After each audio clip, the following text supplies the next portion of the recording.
नमस्कार दोस्तों, मैं आपका मित्र आशीष कुमार कोस्टा अपने YouTube channel future zone Jabalpur में आपका स्वागत करता हूं। NCERT science class 7 chapter number 7 मौसम जलवायु तथा जलवायु के अनुरूप जंतुओं द्वारा अनुकूलन। इसमें हम जलवायु और मौसम के बेसिक कॉन्सेप्ट के बारे में पढ़ेंगे और कुछ क्षेत्र विशेष में उस जलवायु के अनुकूल उस जलवायु के सापेक्ष अनुकूलन जीवों में किस प्रकार होता है। इसमें कुछ जीवों के एग्जाम्पल्स भी हैं। तो सबसे पहले मौसम क्या है, मौसम के बारे में कॉन्सेप्ट क्या है, ये हमको देखना है।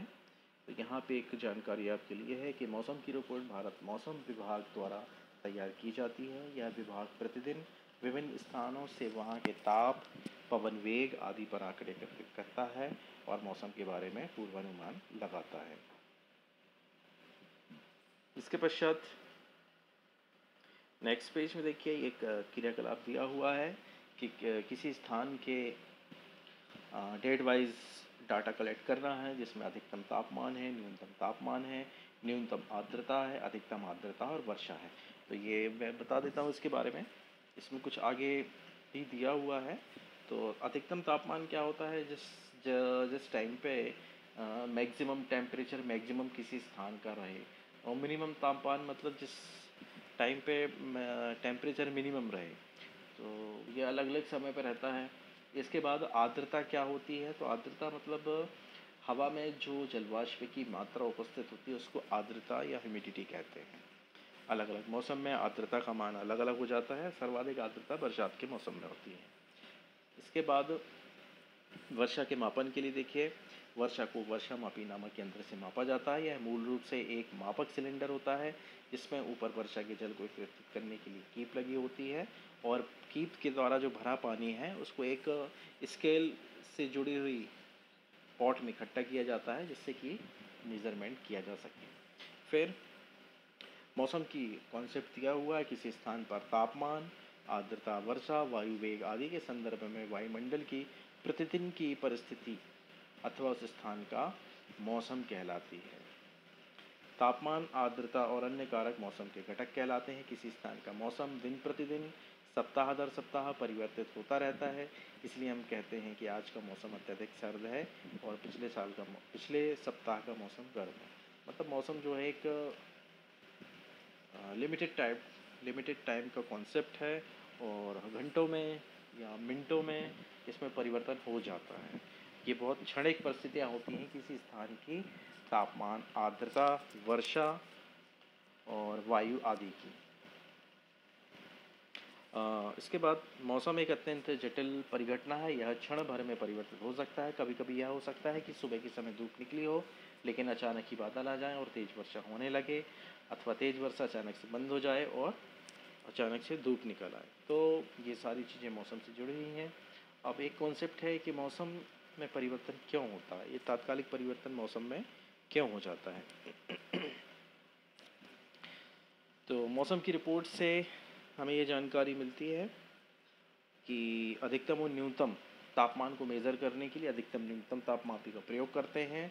पिछली कक्षा में हमने इसको पढ़ा था कि इसमें 10 से लेके 100 डिग्री सेंटीग्रेड तक का टेम्परेचर 1 से लेके नहीं, इसमें मेज़रमेंट में तापपरास नहीं दी हुई थी, लेकिन ये न्यूनतम और अधिकतम तापमान को मेज़र करता है। और किसी भी स्थान का अधिकतम और न्यूनतम तापमान हम इससे ज्ञात कर सकते हैं। दिन का अधिकतम तापमान सामान्यतः अपराह्न के समय मतलब दोपहर के समय टेम्परेचर मैक्सिमम होता है, और न्यूनतम तापमान जो है वो भोर के समय होता है, सुबह के समय होता है। अर्ली मॉर्निंग मिनिमम टेम्परेचर होता है और आफ्टर नून टेम्परेचर मैक्सिमम होता है। इसके पश्चात ये कॉन्सेप्ट दिया हुआ है कि मौसम में जो परिवर्तन होता है उसका मूल कारण क्या है। उसका मूल कारण सूर्य है। सूर्य अत्यधिक उच्च ताप पर गर्म गैसों का विशाल गोला है। सूर्य की हमसे दूरी बहुत अधिक है, परंतु सूर्य द्वारा उत्सर्जित ऊर्जा इतनी अधिक है कि पृथ्वी से इतनी दूरी होने के बाद भी सूर्य हमारे लिए समस्त ऊष्मा और प्रकाश का स्रोत होता है। अतः सूर्य ऊर्जा का प्राथमिक स्रोत है जो मौसम में परिवर्तन लाता है। पृथ्वी के थल क्षेत्रों, समुद्रों और वायुमंडल द्वारा अवशोषित और परावर्तित की जाने वाली ऊर्जा किसी भी स्थान के मौसम को निर्धारित करने में महत्वपूर्ण भूमिका निभाती है। यदि हम समुद्र के समीप रहते हैं तो वहाँ का मौसम रेगिस्तान और पहाड़ी क्षेत्रों के आसपास के मौसम से काफ़ी भिन्न होता है। तो एक सूर्य और एक स्थानीय कारक, ये दो कारक हैं जो किसी भी स्थान के मौसम को प्रभावित करते हैं। इसके पश्चात है जलवायु। किसी स्थान के मौसम की लंबी अवधि जैसे 25 वर्षों में एकत्रित आंकड़ों के आधार पर बना मौसम का पैटर्न उस स्थान की जलवायु कहलाता है। यदि हम पाते हैं कि किसी स्थान का तापमान अधिकांश समय उच्च रहता है तो हम कहते हैं कि उस स्थान की जलवायु गर्म है। यदि उसके अतिरिक्त उस स्थान पर अधिकांश दिनों में भारी वर्षा होती है तो हम कह सकते हैं कि उस स्थान की जलवायु गर्म और आर्द्र है। तो मौसम एक बहुत छोटा कॉन्सेप्ट है। कुछ घंटे, कुछ दिन, कुछ सप्ताह में इसमें परिवर्तन होता है। लेकिन जब हम एक लंबी अवधि किसी स्थान से संबंधित के मौसम से संबंधित लंबी अवधि का अध्ययन करते हैं तो उससे उस स्थान की जलवायु का कॉन्सेप्ट हमको मिलता है। मतलब जलवायु क्या है? जलवायु मौसम की वह अवस्था है जो किसी स्थान पर एक बहुत लंबे समय तक स्थायी रूप से पाई जाती है। इसके पश्चात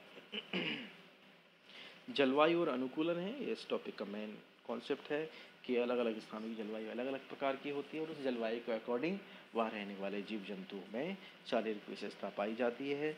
ये वही गुण हैं जिनको अनुकूलन कहा जाता है और इसी से वो उस स्थान पर रहने में सक्षम होते हैं। तो जलवायु का सभी जीवों पर गहरा प्रभाव पड़ता है। जंतु उन स्थितियों में जीने के लिए अनुकूलित होते हैं जिसमें वे रहते हैं। अत्यधिक सर्द और गर्म जलवायु में रहने वाले जंतुओं में स्वयं को चरम शीत अथवा ताप से बचने के लिए कुछ विशेष गुण होते हैं और ये सभी गुण और लक्षण जो जंतुओं को उसके परिवेश से अनुकूलन में सहायक होते हैं, विकास की प्रक्रिया का परिणाम होते हैं। अब यहाँ पे कॉन्सेप्ट दिया है कि विकास की प्रक्रिया, इसको समझना जरूरी है कि जब किसी क्षेत्र में कोई जीव रहता है तो विकास की प्रक्रिया से उसके बॉडी में कुछ ऐसी क्वालिटीज़ डेवलप हो जाती हैं जो मेनली उसकी शारीरिक विशेषताओं से हम समझ सकते हैं। और जलवायु में ये जो परिवर्तन है ये भी लंबे समय में होते हैं। अगर जलवायु में परिवर्तन अचानक या एकाएक हो जाए तो जीव उसके अकॉर्डिंग अनुकूलन नहीं कर सकते। सबसे अच्छा एग्जाम्पल डायनासोर का है। डायनासोर का जो अंत हुआ है वो पृथ्वी की जलवायु में होने वाला अचानक परिवर्तन था और एक काफ़ी बड़ा परिवर्तन था। इसके पश्चात है ध्रुवीय क्षेत्र है। ध्रुवीय क्षेत्र पृथ्वी के दो ध्रुव हैं, उत्तरी ध्रुव और दक्षिणी ध्रुव। तो ध्रुवीय क्षेत्र सास है उनके पास वाले जगह हैं। ध्रुवीय क्षेत्र में ध्रुवों के समीप स्थित होते हैं जैसे उत्तरी ध्रुव और दक्षिणी ध्रुव। और ध्रुवीय क्षेत्र के कुछ परिचित देश हैं। देशों के एग्जाम्पल हैं Canada, Greenland, Iceland, Norway, Sweden, Finland और अमेरिका। अमेरिका में अलास्का और रूस के साइबेरिया क्षेत्र, ये सभी ध्रुवीय क्षेत्र के उदाहरण हैं। और उष्णकटिबंधीय क्षेत्र मतलब जो भूमध्य रेखा के आसपास के जो क्षेत्र हैं, तो उष्णकटिबंधीय क्षेत्रों में जो एग्जाम्पल हैं उसमें Bharat, Malaysia, Indonesia, Brazil, Congo गणतंत्र, केन्या, युगांडा और नाइजीरिया, ये सभी यहाँ पे उष्णकटिबंधीय वर्षावन पाए जाते हैं। अब आगे ध्रुवीय क्षेत्र के बारे में हमको डिटेल में स्टडी करना है। तो ध्रुवीय क्षेत्रों में चरम जलवायु पाई जाती है। ये क्षेत्र सदैव बर्फ से ढके होते हैं। यहाँ वर्ष के अधिकांश भागों में सर्दी होती है। ध्रुवों पर 6 महीने तक सूर्यास्त नहीं होता है, बाकी 6 महीनों तक सूर्योदय नहीं होता है। सर्दियों में मिनिमम टेम्परेचर -37 डिग्री तक पहुँच जाता है। और यहाँ रहने वाले जंतु इन चरम स्थितियों के लिए अनुकूलित हो जाते हैं। तो यहाँ पाए जाने वाले जंतुओं की शारीरिक विशेषताएं या अनुकूलन जो है वो उस क्षेत्र के अकॉर्डिंग होते हैं। इसके पश्चात कुछ जीवों के बारे में अध्ययन करना है हमको, जैसे ध्रुवीय भालू है। ध्रुवीय भालू के बारे में यहाँ दिया हुआ है, इसकी शारीरिक विशेषताएं हैं। ध्रुवीय भालू के शरीर जो है ये सफ़ेद फर से ढका होता है। सफ़ेद फर के जो बाल होते हैं तो सबसे पहले तो वाइट कलर है और ये आइस में रहता है, तो ये उस वातावरण में अपने आप को छिपा सकता है, शिकार कर सकता है और शिकारियों से खुद को बचा सकता है। इसके साथ ही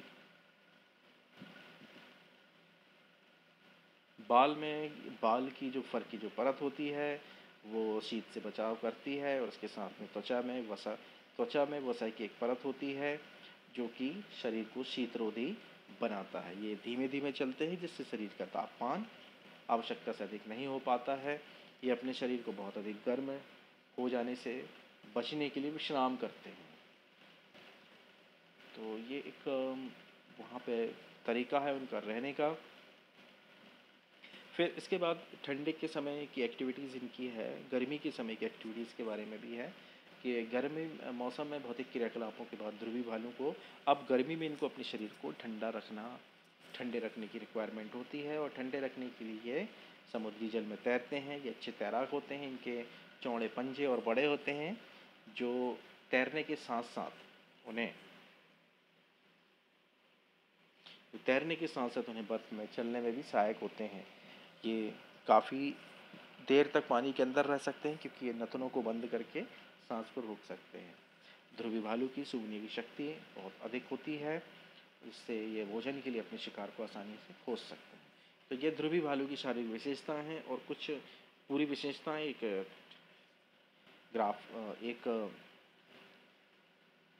चार्ट के रूप में शो की गई हैं। शरीर पर बालों की 2 मोटी परत होती हैं, स्किन में फैट की लेयर होती है। इसके साथ साथ सफ़ेद कलर के कारण ये अपने वातावरण में सामंजित हो जाते हैं, लोगों को आसानी से दिखाई नहीं दे सकते हैं। इसके अलावा सूखने की शक्ति अधिक होती है, तो ये भोजन ढूंढने में इनको आसानी होती है।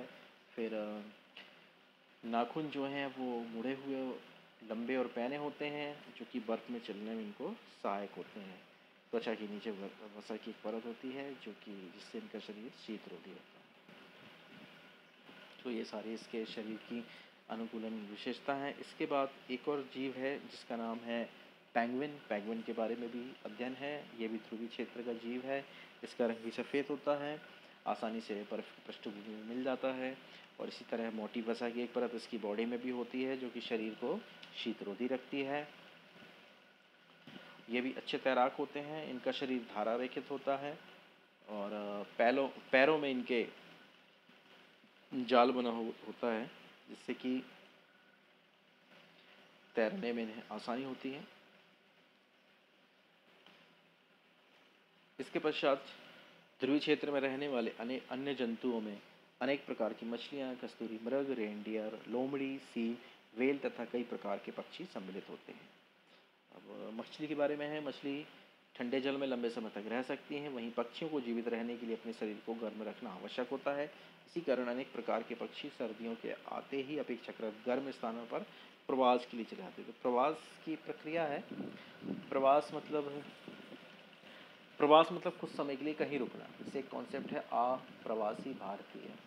अप्रवासी भारतीय हैं जो वे भारतीय हैं जो प्रवास के लिए नहीं गए हैं, जो वहाँ परमानेंट रह रहे हैं, तो ये अप्रवासी भारतीय कहलाते हैं। मतलब इंडिया के जो लोग विदेशों में रह रहे हैं, अपना पालन पोषण वहीं कर रहे हैं, और थोड़े से समय के लिए नहीं गए, तो वो अप्रवासी भारतीय होते हैं। और प्रवास मतलब होता है कि थोड़े समय के लिए जाना। तो ये जिन पक्षियों के बारे में अध्ययन कर रहे हैं, ये प्रवास करते हैं। मतलब ये साइबेरिया और ऐसे ध्रुवीय क्षेत्रों से वर्ष के कुछ समय के लिए सर्दियों के लिए आते हैं। मतलब सर्दियों के लिए, मतलब सर्दियाँ आते ही ये अपने आप को गर्म रखने के लिए ग्रीष्म अपेक्षाकृत गर्म स्थानों पर थोड़ी देर के लिए चले जाते हैं, और जब सर्दियाँ समाप्त हो जाती हैं तो ये पुनः उन स्थानों पर वापस लौट जाते हैं। तो भारत ऐसे अनेक पक्षियों का प्रवास स्थल है। साइबेरियन क्रेन, ये साइबेरिया से राजस्थान में भरतपुर, हरियाणा में सुल्तानपुर जैसे स्थानों पर प्रवास के लिए आते हैं। इसके साथ में ये साइबेरियन क्रेन और अन्य पक्षियों के डायग्राम्स यहाँ पे हैं, पिक्चर्स यहाँ पे हैं। इसके पश्चात है उष्णकटिबंधीय वर्षा बल। इसके पहले ये प्रवासी पक्षियों के बारे में कुछ कॉन्सेप्ट हैं। कुछ प्रवासी पक्षी अपने आवास की चरम चलावई परिस्थितियों से बचने के लिए 15,000 किलोमीटर तक की यात्रा करते हैं। सामान्यतः वे अत्यधिक ऊंचाई पर उड़ान भरते हैं, जहां वायु प्रवाह उड़ान में सहायक होता है। इस ऊंचाई की शीत स्थितियाँ उनकी उड़ान पेशियों द्वारा उत्पन्न की गई ऊष्मा विसरण आसान कर देती। मतलब जो जिस ऊंचाई पर ये उड़ते हैं, वहाँ जो कंडीशंस हैं वो उनके उड़ान के अकॉर्डिंग होती हैं। लेकिन आश्चर्य की बात है कि प्रवासी पक्षी वर्ष दर वर्ष इस स्थान पर कैसे आते हैं, एक रहस्य। लेकिन इन पक्षियों में दिशा का सहज बोध होता है। इन्हें मालूम होता है कि किस दिशा में उड़ना है, और उड़ने के लिए भूलैंड या लैंडमार्क का उपयोग करते हैं। और इन पक्षियों को दिन में सूर्य और रात्रि में तारों से मार्गदर्शन मिलता है। और ये भी प्रमाण है कि पक्षी दिशा का पता लगाने के लिए पृथ्वी के चुंबकीय क्षेत्र का उपयोग करते हैं। केवल पक्षी ही नहीं, ऐसे जंतु भी हैं जो प्रवास करते हैं। अनेक स्तरधारी जीव, अनेक प्रकार की मछलियाँ और कीट भी जलवायु अनुकूलन, जलवायु की तलाश के लिए मौसमी रूप से प्रवास करते हैं। तो ये बहुत सारे इसमें कॉन्सेप्ट जुड़े हुए हैं कि प्रवासी पक्षी जो हैं वो किन परिस्थितियों में उड़ते हैं और कितनी ऊंचाई पर उड़ते हैं और दिशा के लिए किन किन कॉन्सेप्ट का यूज करते हैं। ये सारी चीज़ें इनको नेचुरली मतलब नेचर गिफ्टेड ये चीज़ें होती हैं इनके अंदर। इसके पश्चात हम देखेंगे उष्णकटिबंधीय वर्षावन क्या होते हैं। तो उष्णकटिबंधीय क्षेत्र मतलब 0 से 30 भूमध्य रेखा के आसपास का जो क्षेत्र है उष्णकटिबंधीय कहलाता है। यहाँ जलवायु गर्म होती है क्योंकि ये क्षेत्र भूमध्य रेखा के पास स्थित होते हैं।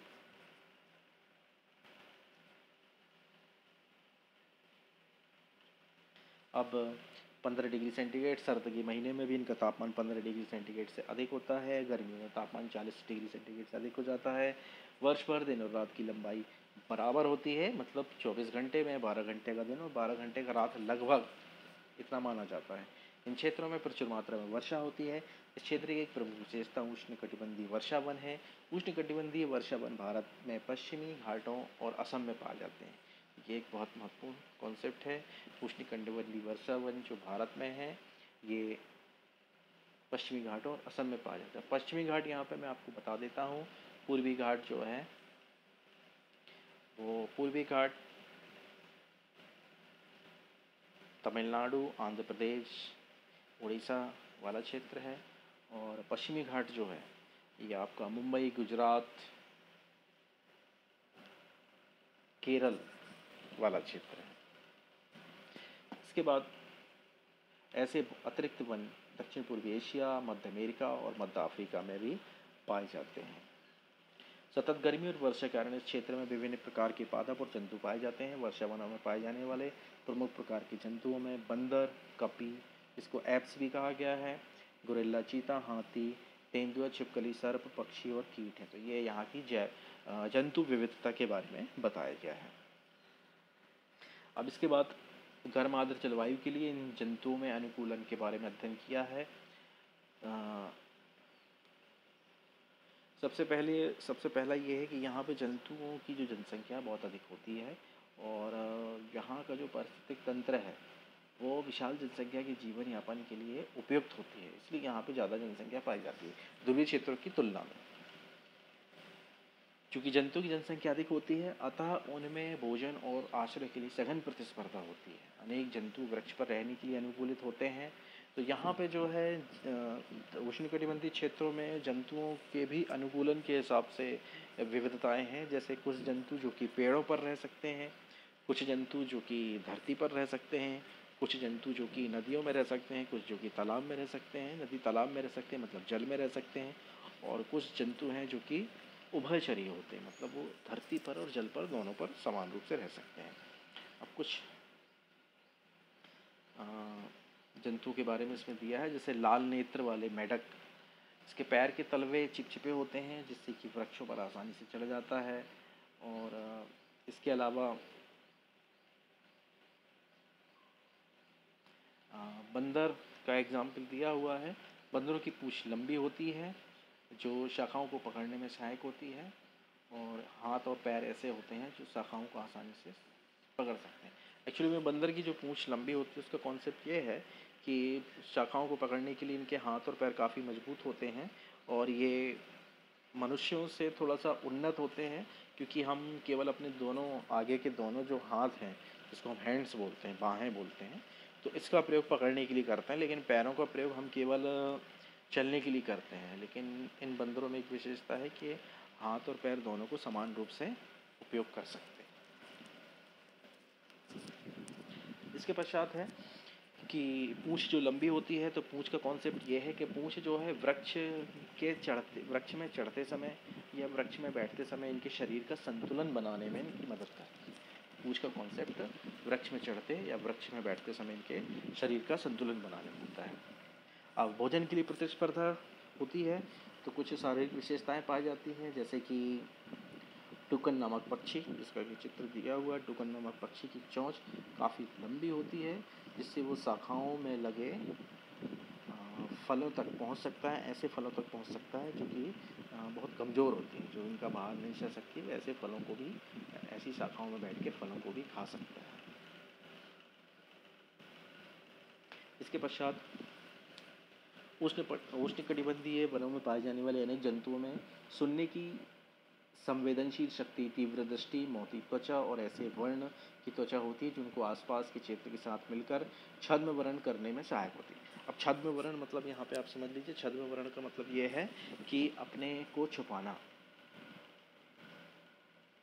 छुपाना मतलब जैसे कि हम गिरगिट में और छिपकली में देख सकते हैं कि ये अपने आसपास के परिवेश के हिसाब से अपना रंग बदल लेते हैं। गिरगिट जब हरी पत्तियों के बीच में होता है तो उसका कलर ग्रीन हो जाता है, पत्थरों दीवारों में जब वो चढ़ता है तो उसका कलर ग्रे हो जाता है, और अगर किसी काली सतह में वो रह रहा है तो उसका कलर ब्लैक हो जाता है। इसी तरह छिपकली में भी रंग के प्रति अनुकूलन की क्षमता पाई जाती है। तो ये इनकी छद्मवर्ण क्षमता मान सकते हैं। इसके पश्चात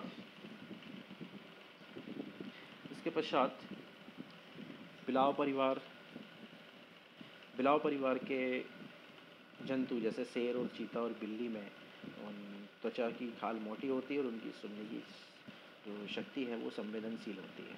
अब यहाँ पे एक एग्जाम्पल है, लॉयन टेल्ड लंगूर, मतलब ऐसा लंगूर जो कि जिसका चेहरा जो है लॉयन के जैसा होता है। लॉयन टेल्ड लंगूर, जिसे दाढ़ी वाला ऐप भी कहते हैं, पश्चिमी घाट के वर्षा वनों में पाया जाता है। इसकी प्रमुख विशेषता इसकी चांदी जैसी सफ़ेद श्वेत आयाल है जो सिर के चारों ओर गालों और चिबुक टोड़ी तक रहती है। यह वृक्षों पर आसानी से चढ़ जाता है, अपने जीवन का अधिकांश समय वृक्षों पर व्यतीत करता है।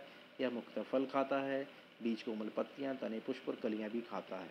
टायर टेल्ड लंगूर वृक्षों की छाल में वास करने वाले कीड़ों की तलाश में रहते हैं और ये वृक्ष पे ही अपना भोजन ढूंढ लेते हैं, इसलिए ज़मीन पर ये बहुत कम आते हैं। इसके पश्चात उष्णकटिबंधीय वर्षा वन का एक और जीव है भारतीय हाथी। इसके बारे में दिया है कि इसकी जो सूंड होती है वो उन्नत होती है, जिससे कि वो किसी भी वस्तु को पकड़ना, ऐसे बहुत से काम कर सकता है जो कार्य मनुष्य आमतौर पर हाथों से करते हैं। सूंड लंबी होती है, सूंघने की शक्ति बहुत अधिक होती है, और इसके अलावा जो बाह्य दंत होते हैं, जो हमको दंत दिखते हैं उसके बाहर से, उसका प्रयोग ये एक्चुअल में रूपांतरित दांत होते हैं और इनसे अपनी पसंद की वृक्षों की छाल को आसानी से छील सकता है। इस प्रकार इसके कान बहुत लंबे और बड़े होते हैं, जिससे कि ये हल्की सी आवाज़ को भी सुन सकते हैं। और कानों का एक और प्रयोग होता है, ये वर्षा वनों की गर्म और आर्द्र जलवायु में उसको ठंडा रखने में भी महत्वपूर्ण भूमिका निभाते हैं। इस प्रकार इस चैप्टर में हमने इम्पोर्टेंट चीज़ें पढ़ ली हैं, और इसी तरह मुझसे जुड़े रहिए और चैनल को लाइक और सब्सक्राइब करते रहिए, जिससे मैं आपके लिए आवश्यक वीडियो बनाता हूँ।